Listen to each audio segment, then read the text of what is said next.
A very good day to all of you. Welcome back to another session of the editorial analysis and daily answer writing at 9 pm. This is Vilasini from Officers IAS Academy.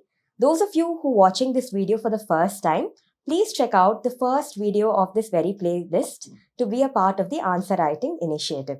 So friends, the topic of discussion for today is water scarcity, and this is based on multiple reports and articles which were witnessed in several newspapers. So this reminds me of a quote: "Water, water everywhere, but not a single drop of water to drink." Indeed, this is the reality of today. The water resources around us are either drying up or rather they are becoming unusable due to rampant pollution. It is said that in the years to come, most of the world's food production will tremendously suffer because of rampant water crisis. And this could also result in a reduction in the global GDP by around 8% by 2050. So this boils down to the question, what is water scarcity and why is it so concerning? So water scarcity refers to the lack of fresh water resources to meet the standard water demand. It is primarily of two types: physical water scarcity and economic water scarcity. Physical water scarcity refers to the lack of fresh water resources that ecosystems require to meet basic functions. It is witnessed in arid regions like, say, West Asia and Central Africa. On the other hand, economic water scarcity refers to the lack of investment in water-related infrastructure and technology to pump out water from aquifers, lakes, and ponds. This is the situation of sub-Saharan Africa.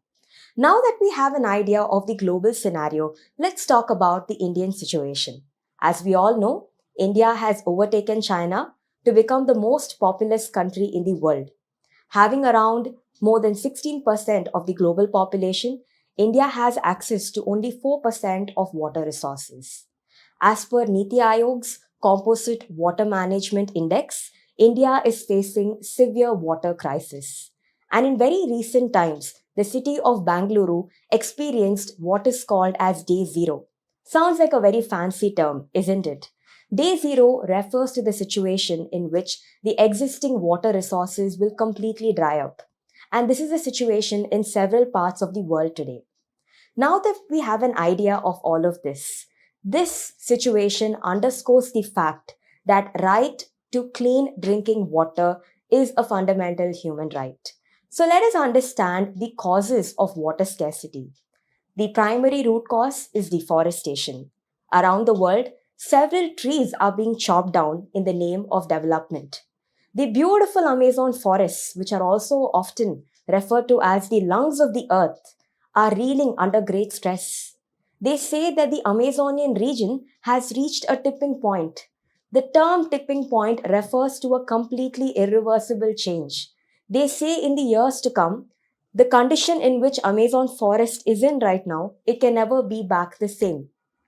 This is because of large-scale deforestation, growing climate change, increased forest fires. Several tributaries of the Amazonian river have dried up, and this has created immense water stress in several regions around the Amazonian basin. Apart from this, overexploitation is also another root cause. Gandhiji in a quote said, "There is enough for the world's need, but not enough for everyone's greed." That is, the world has enough to take care of all our basic needs, but not for anyone's greed. So therefore, there needs to be a balance between wants and needs. And when needs become an excess, it turns into greed. And in today's world, in the name of development, infrastructure projects, large amount of water resources are being tremendously depleted.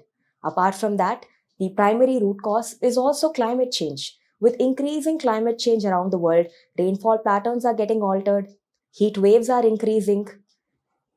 All of this is also adding on to the brunt of water scarcity. And also to add on, human population is also increasing. With increasing population, there is also greater demand for food resources.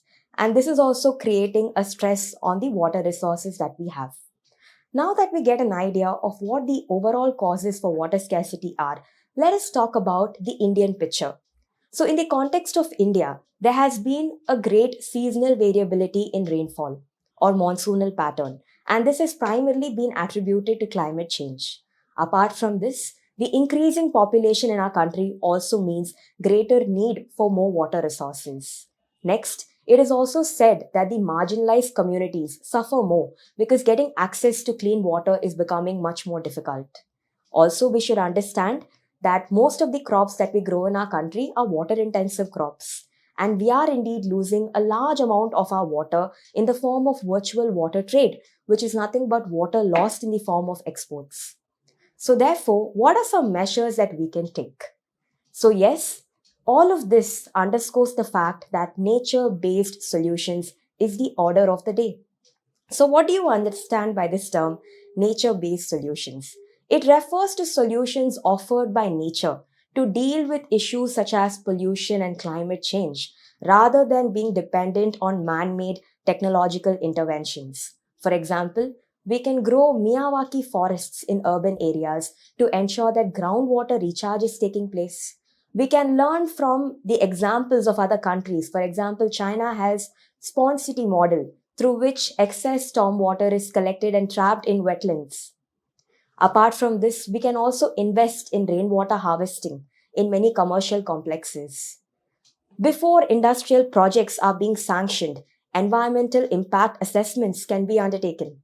Industrial plants can also have desalination plants and wastewater treatment plants as well to ensure that the polluted water is properly being treated and recycled before it is being discharged into water bodies.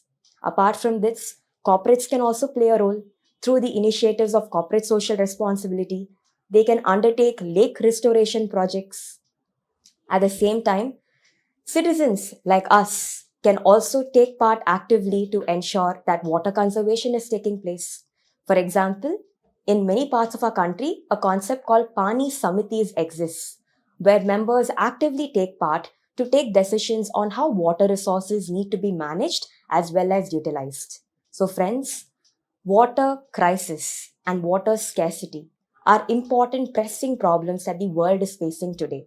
There is a saying, tiny drops of water make a mighty ocean. So therefore, you and me have the shared responsibility of ensuring that we do our bit to ensure that water conservation can take place. It could start with repairing leaking taps in our house. It could start with spreading awareness about water conservation. It could also go on to minimizing the water wastage that we do. So let us all remain environmentally responsible citizens and let us do our bit to make the world a better place to live in. So I hope this topic was very useful. And let us take a look at the question for today. Examine the socio-economic consequences of water scarcity in the Indian context. So this is a 10-mark question. Please submit your answers and take part actively. Make effective use of this initiative. Thank you.